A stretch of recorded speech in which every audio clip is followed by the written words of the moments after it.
আজকে আলোচনা করব ইন্টারোগেটিভ সেন্টেন্স নিয়ে। ইন্টারোগেটিভ আমরা গত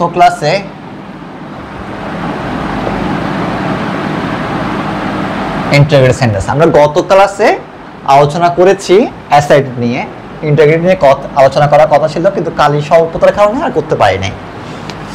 ইন্টারোগেটিভ সেন্টেন্স অর্থ হচ্ছে প্রশ্নবোধক বাক্য। দেখেন, আমরা যে প্রতিদিন আমাদের দৈনন্দিন জীবনে যে প্রশ্নগুলো করে থাকি সচরাচর, যে তুমি ভাত খেয়েছো, তুমি স্কুলে গিয়েছো, তুমি কাজটা করেছো, তুমি আজকে পড়তে আসবে, স্যারকে আজকে পড়াতে আসবেন, তুমি কি আজকে বাজারে যাবে, তোমার পরীক্ষা কবে, তোমার রেজাল্ট কবে দিবে, আজকে কি স্যার ক্লাসে এই সাবজেক্টটা পড়া নিবে। এই যে আমরা যে প্রশ্নগুলো করে থাকি আমাদের দৈনন্দিন জীবনে, হ্যাঁ, সবগুলাই হচ্ছে ইন্টারোগেটিভ সেন্টেন্স। দেখেন, তাহলে আমরা ইন্টারোগেটিভ সেন্টেন্স সম্পর্কে তাহলে কি বলতে পারি, যে সেন্টেন্স ধারা কোনো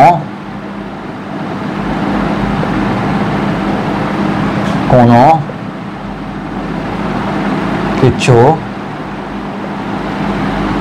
সম্পর্কে জানতে চাওয়া হয় কিংবা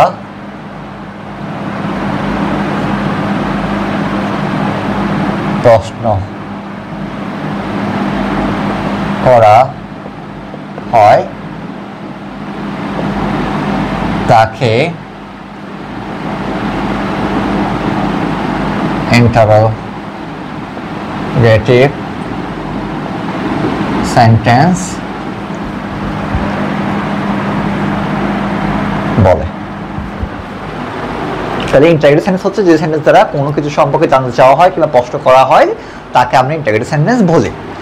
ঠিক আছে? তো ইন্টারোগেটিভ সেন্টেন্স হতে গেলে ইন্টারোগেটিভ সেন্টেন্সের দুইটা স্ট্রাকচার রয়েছে। সর্বপ্রথম যে স্ট্রাকচারটা, সেটা হচ্ছে auxiliary verb plus subject plus main verb plus object, শেষে প্রশ্ন চিহ্ন।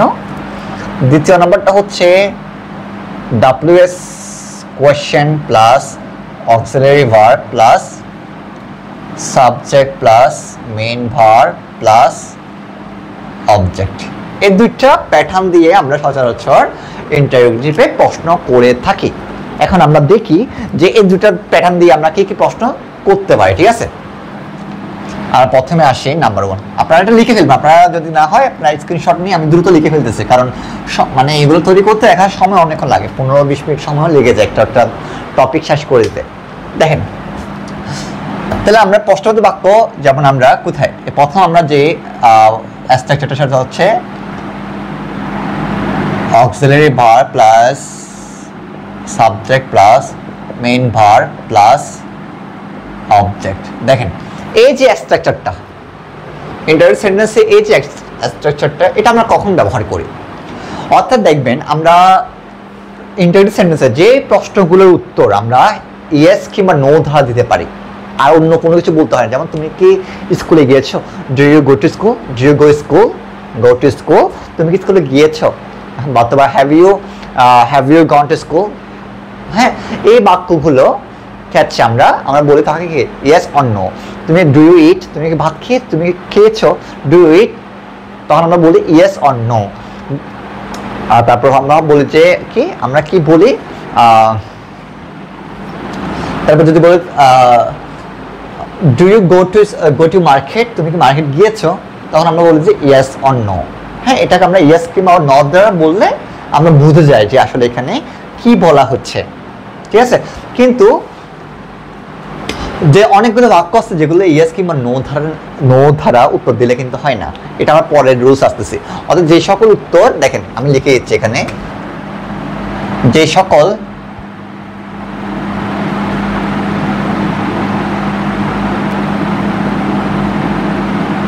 প্রশ্নের উত্তর হ্যাঁ কিংবা না ধারা দেওয়া যায় তাদের ক্ষেত্রে এই প্যাটার্ন দিয়ে প্রশ্ন তৈরি করতে হবে। বুঝছেন? অর্থাৎ যে সকল প্রশ্ন উত্তর আমরা হ্যাঁ কিংবা না ধারা দিতে পারবো তাদের ক্ষেত্রে এই প্যাটার্নটা দিয়ে আমরা প্রশ্ন তৈরি করতে হবে। ঠিক আছে, আমরা দেখি এই প্যাটার্নটা দিয়ে আমরা কয়টা প্রশ্ন তৈরি করে নিতে পারি। ঠিক আছে, যেটা আপনাদের মানে কথা স্পোকেনের ক্ষেত্রে খুবই ইম্পর্টেন্ট। স্পোকেনের ক্ষেত্রে অবশ্যই এখান থেকে প্রশ্ন করতে, যেমন নাম্বার 1 প্রশ্ন করেন, দেখেন অক্সিলারি ভার্ব, তার ডু, এটা ডু হচ্ছে টু ডু ভার্ব। ঠিক আছে, অক্সিলারি ভার্ব তো হচ্ছে 29টা নাকি 29টা আছে, এখানে ডু হচ্ছে to do verb. Do you eat rice? ঠিক আছে, তুমি কি ভাত খেয়েছো? আমরা এটাকে উত্তর দিতে পারি ইয়েস কিংবা নো। দেখেন, ঠিক আছে, আরেকটা প্রশ্ন করি, ডু ইউ প্লে ফুটবল? ঠিক আছে, আমরা এটাকে বলতে পারি ইয়েস অর নো।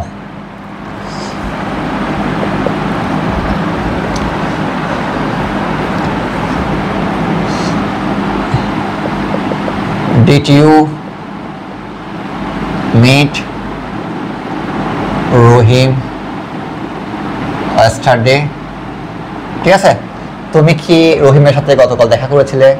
কি বলতে পারি ইয়েস অর নো। ঠিক আছে, তারপরে এই প্যাটার্নটা দিয়ে আমরা কিন্তু অনেকগুলো বাক্য তৈরি করতে পারি। Do you smoke? তুমি কি ধূমপান? একটু কষ্ট করে বুঝে নেবেন। ঠিক আছে, আমার লেখাগুলো একটু ইয়া হয়। Do you smoke? তুমি কি ধূমপান পান করো? তুমি তাহলে কি আসতে হবে yes or no. Do you interested to learn English? তাহলে আমরা এটাকে কি বলতে পারি yes or no।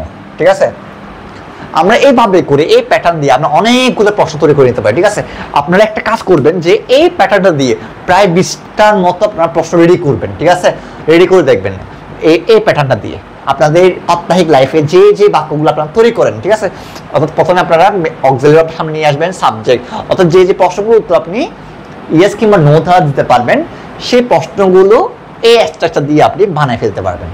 বুঝছেন? এরপর আমরা আসছি দ্বিতীয় ধাপে।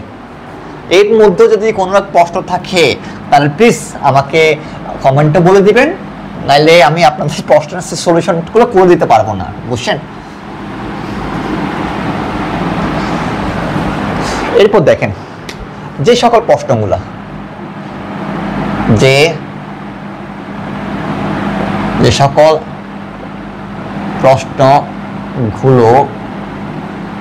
না কিংবা হ্যাঁ ধারা দেওয়া যায় না। ঠিক আছে, যেগুলো প্রশ্ন উত্তর কি হ্যাঁ কিংবা না দ্বারা প্রশ্ন উত্তর দেওয়া যায় না, একটু কি করে দিতে হয়, একটু বিস্তারিত ভাবে বর্ণনা করতে হয়, বিস্তারিত বর্ণনা করতে হয় বা বলতে হয়।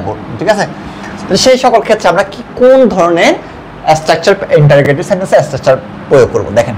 সেক্ষেত্রে আমরা ইউজ করব WH question plus auxiliary verb plus subject plus main verb plus object, আর অবশ্যই মাঝ শেষে ইন্টারোগেশন চিহ্ন।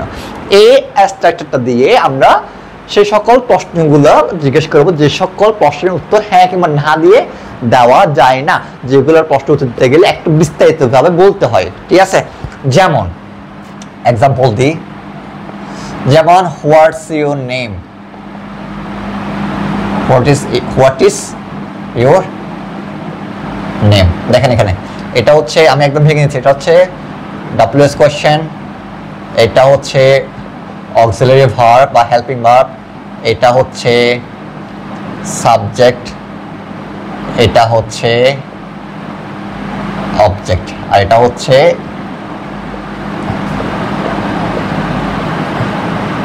Interrogation mark. ঠিক আছে, একদম আমি প্রত্যেকটা পয়েন্ট ধরে দেখিয়ে দিলাম, বুঝছেন? অর্থাৎটা কি, ডাব্লিউএস কোয়েশ্চেন, এটা অক্সিলারি ভার্ব, এটা সাবজেক্ট, এটা মেইন ভার্ব। ঠিক আছে, এই স্ট্রাকচারে পড়েছে। দেখেন হোয়াটস ইউর নেম, আপনার নাম কি? তাহলে সেক্ষেত্রে উত্তর আমরা কি দিতে পারি? ইয়েস কিংবা নো দিতে পারি। আমাকে যদি আমাকে যদি জিজ্ঞেস করা হয় তোমার নাম কি, আমি যদি বলি ইয়েস কিংবা নো, তাহলে এই প্রশ্নটি আসলে উত্তর হচ্ছে? এই প্রশ্নের উত্তর হচ্ছে না। এই প্রশ্নের উত্তর দিতে হলে আমার থেকে বলতে হবে যে my name is Robin Talukdar. ঠিক আছে, উত্তর দিতে হলে কি করতে হয়, একটু বিস্তারিত আমাকে বলতে হচ্ছে আমার নাম রবিন তালুকদার, বুঝছেন? তাহলে এইভাবে করে আমরা ইন্টারোগেটিভ প্রশ্নের উত্তর দিতে পারি। আমরা দেখেন আমরা আরো দেখেন অনেকগুলো প্রশ্ন করা যায়, যেমন দেখেন আমি কিছু প্রশ্ন দিয়ে দিচ্ছি। ঠিক আছে,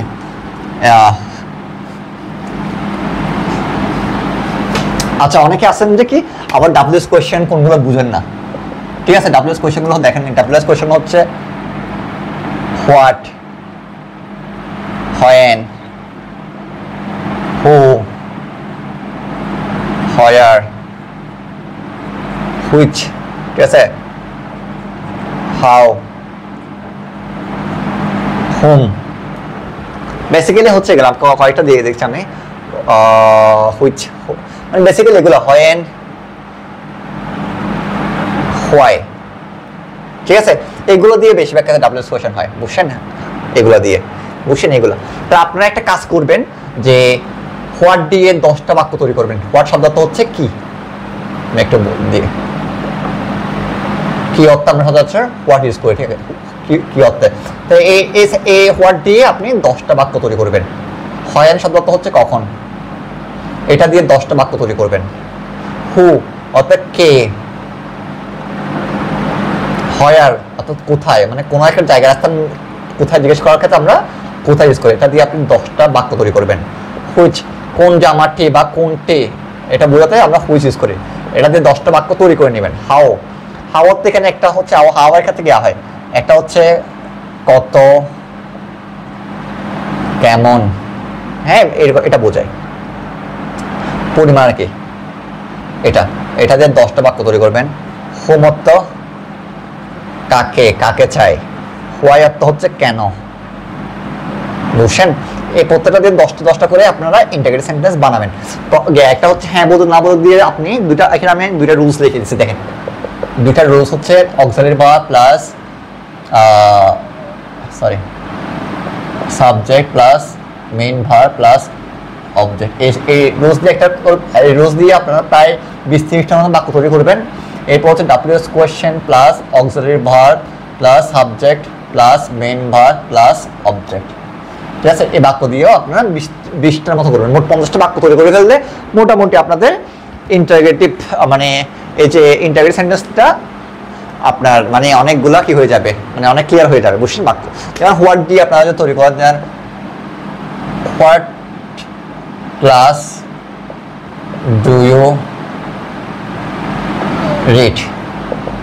হোয়ার দিয়ে লিখলে হোয়ার আর ইউ ফ্রম, তুমি কোথা থেকে এসেছ। হোয়াই ডু ইউ কাম, তুমি এখানে কেন এসেছো। তারপর যদি বলি যে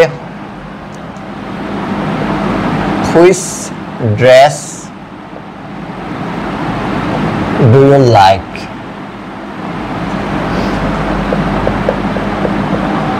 how old are you.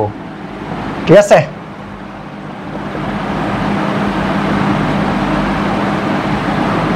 Do you meet, তুমি কার সাথে দেখা করতে এসেছো। ঠিক আছে, এভাবে করে আমরা অনেকগুলো বাক্য তৈরি করে নিতে পারি।